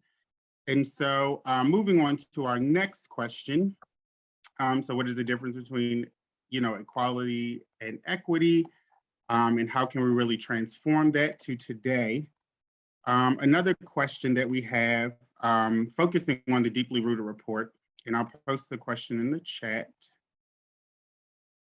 is, one of the important messages from the Deeply Rooted report is that the actions taken hundreds of years ago still have an impact on our health, wealth, and success today. And so with that in mind, what barriers can we think of in our specific focus areas that have a historical basis? And what actions might we take today to really break down these barriers? Especially those of which we see that are alive and well in Fairfax County. I just want to jump in real quick there, Duran, to remind everybody that we're hoping that this will be discussion for everyone. So please do feel free to come off of mute or raise your hands, but just jump in as you see fit. We don't need to wait for the moderators in this, so to speak. Absolutely. Thank you, Rachel.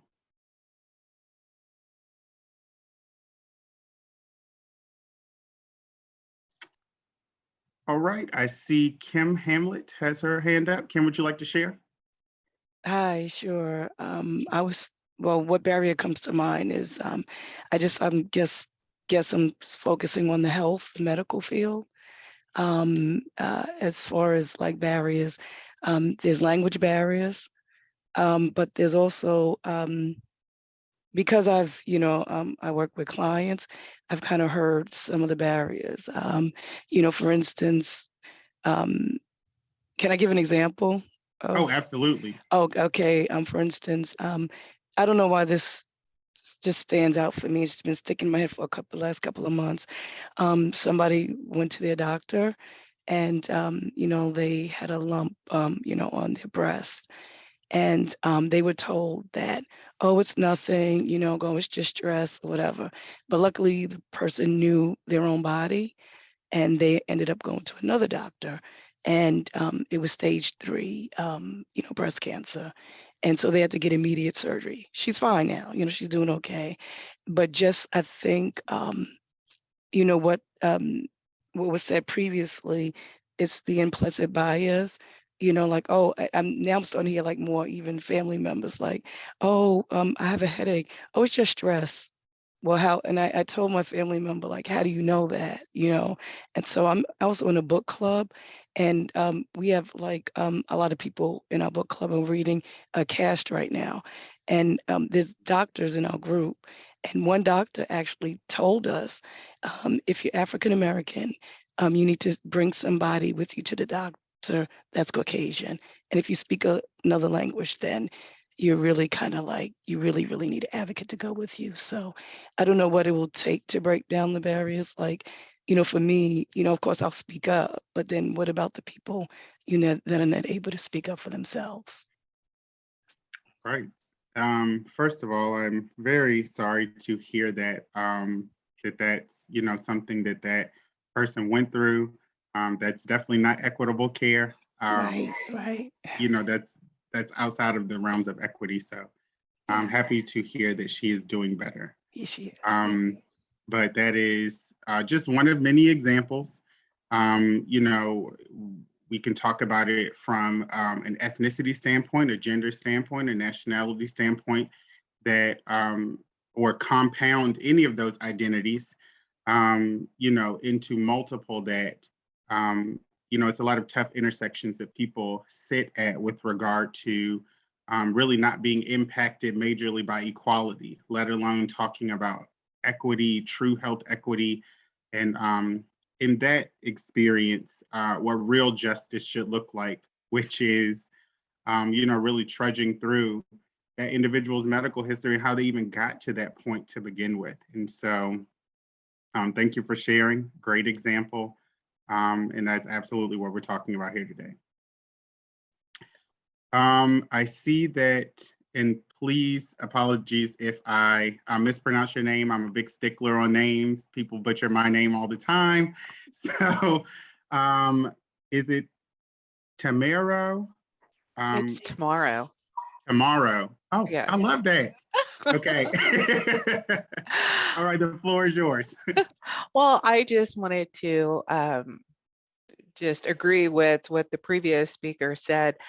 There's a lot of I work in the healthcare industry as well as a nurse, and there's a lot of anecdotal responses and gatekeeping, and as she said, the implicit bias. And sometimes when you point out the biases to individuals, people become defensive.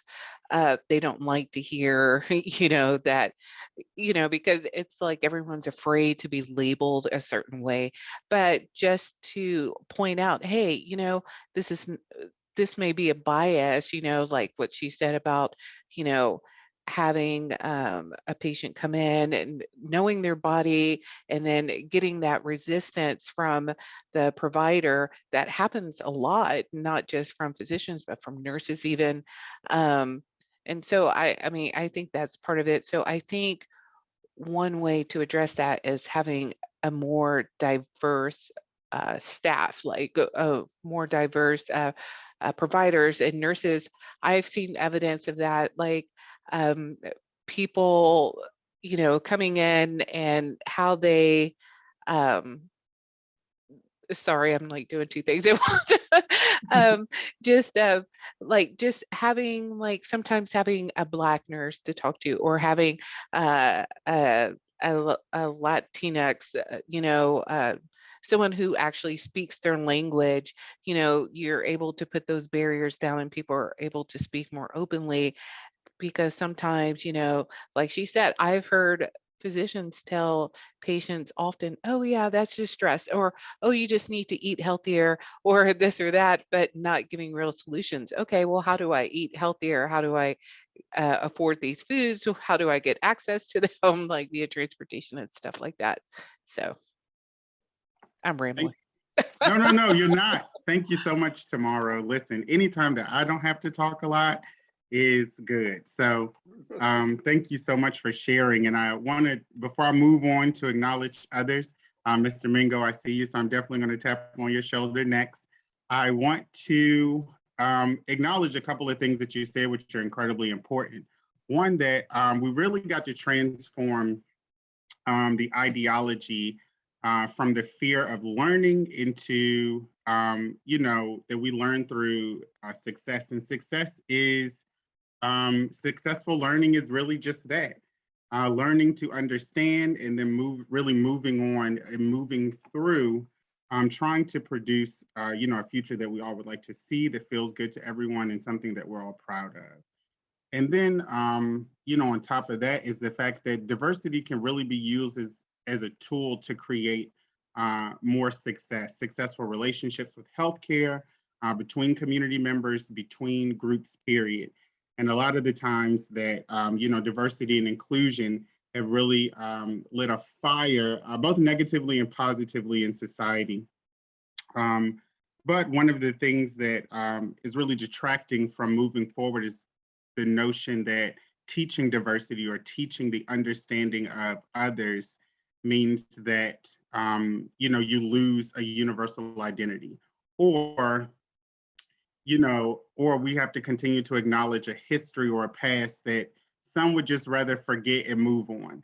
But we can't do that because we're really plagued by these things in our present. And a lot of these systems have just been transformed to look like, you know, more advanced tools that are utilized in our present, but they really haven't changed, you know, over decades and hundreds of years. But Mr. Mingo, what would you like to add to the conversation?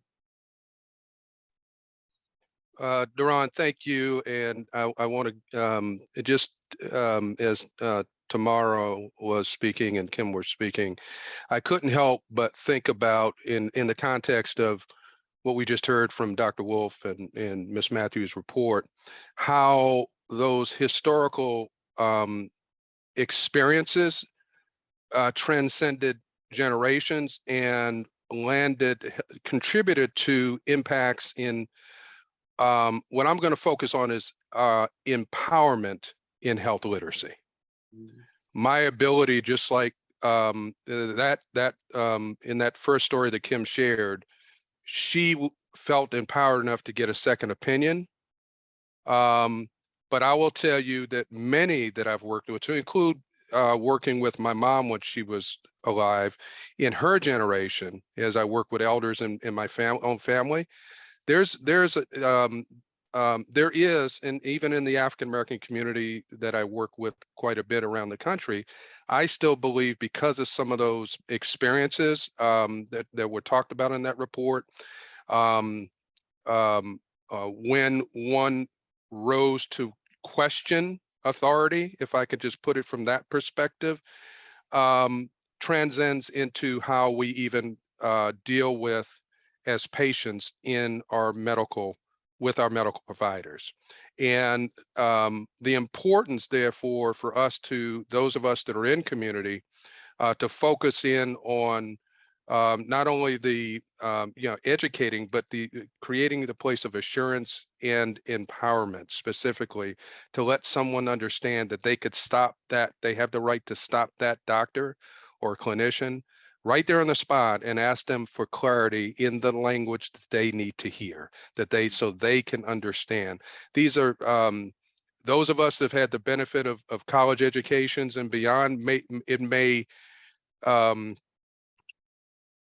It may come easier to us in these generations, but I'm saying there's large segments of our populations that do not benefit from that level of empowerment that may come from a work experience or furtherance in education.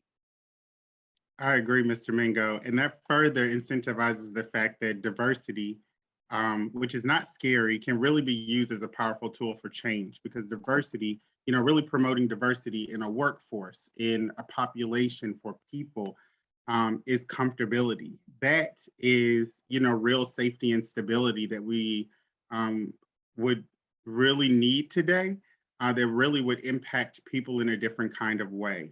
I have to again piggyback off of, things that Dr. Wolf shared in his presentation when he was talking about the impact of safety and security for populations, especially with regard to slavery, and how historically that has destabilized that conversation, and really makes it, not permissible when we're talking about the continuous transformation of policies in history that has kept groups of people disconnected and disenfranchised purposefully. And that rolls into the next question. I really need a talk show, but that rolls into the next question of talking about policies.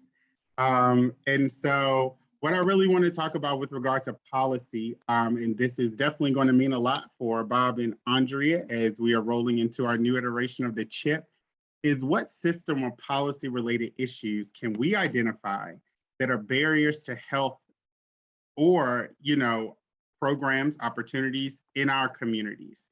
And what actions might we take to change these systems? And again, these are systems that are alive and well today. They just might be called something different or look different. But I'll go ahead and open it to the group to share, please.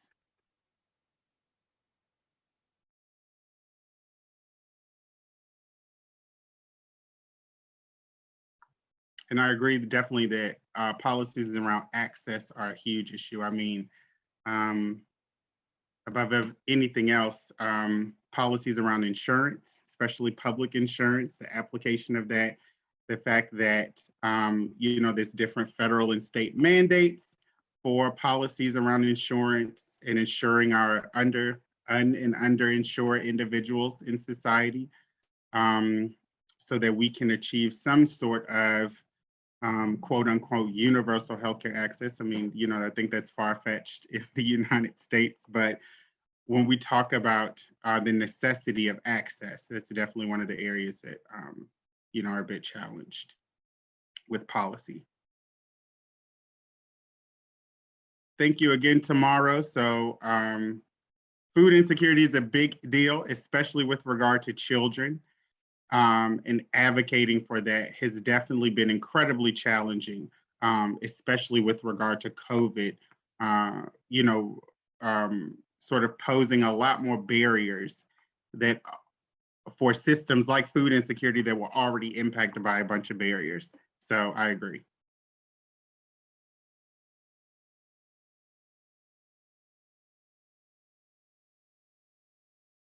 Just monitoring the chat. Anna shared the land use policies like zoning, as Pat Matthews mentioned, can really be barriers to health equity. Very true. Zoning policies create a lot of inequities, especially with regard to impacting things like transportation, which is incredibly challenging, especially for some of our under-resourced communities. And so if we're zoning land or creating policies that congregate people within certain communities or codify individuals, that creates transportation is then a barrier to health. People can't get to jobs for employment, which really starts to challenge safety and stability. So yes, I agree. Kim Hamlet shared the access to healthier food instead of putting up more fast food restaurants would be ideal. I couldn't agree with you more. I'm not going to say that I'm not making late night trips to McDonald's, but it definitely could be better. If I had, a healthy fast food restaurant to go to, I'm pretty sure that I'd switch. Jenny Parker shared that lack of specialty care appointments for our lowest income uninsured patients in Fairfax County is challenging. Even with ANOVA, patients are put on long wait lists or referred to UVA in Charlottesville for treatment. I agree. Definitely need more comprehensive healthcare options, especially for those who are uninsured, not utilizing programs specifically made for uninsured population, but really, again, creating sort of a blanketed universal access across Virginia to increase healthcare access for patients. Really agree with that. Dr. Wheeler mentioned that we need to monitor all public policies for their potential adverse impact on disadvantaged populations and communities. Definitely agree with that. Also agree that we need to have a historical look at a lot of policies that are unchanged, or the language has just really been transformed over time, but that still means the same thing as it did, 200 and 300 years ago when it was originally indoctrinated. Definitely agree.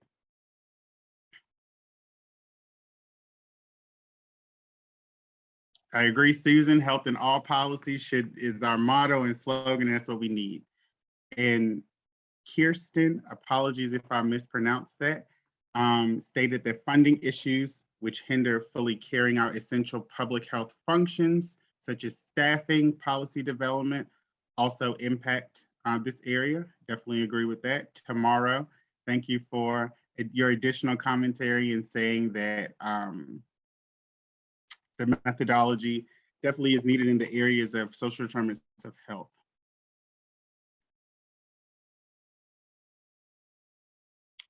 I agree with you, Mr. Mingo. More culturally competent services, especially with regard to health literacy, is vitally important, especially for providers. But I definitely have foreseen models within community where messaging cultural competence so that community members understand each other has also gone a long way as well. All right. Well, for the sake of time, thank you all for your feedback and input. I am going to go ahead and transition this back to Bob and Andrea to close this out for the evening. But again, really appreciate you all's feedback. And thank you for being here today. All right, Bob and Andrea, it is yours from here on out. Duran, thank you very much. And again, I want to just thank Duran and Rachel for putting together this excellent, timely, superb educational program for us today, and for facilitating the discussion afterwards. So again, thank you, Duran and Rachel, for an excellent job. I want to thank the PFH, or excuse me, the partnership teams and members of the steering committee for your good work today and throughout the year. It's just an incredible amount of effort and time that you put into this organization and partnership. As we conclude today's annual meeting, I want to remind everyone that an evaluation will appear, or you may use download the document with a QR code on your screen. We would appreciate it if you would complete the evaluation and let us know how the partnership can best serve you. And if there are any ideas for future programs, please be sure to provide that in your feedback as well. I just want to remind everyone again to make nomination for the Live Healthy Fairfax Award. The deadline is December 15th. And I guess I'll just conclude by, again, thanking everyone for their attendance today and for your level of engagement. Happy holidays, stay well, stay safe, and to all, Happy New Year in 2023. Take good care.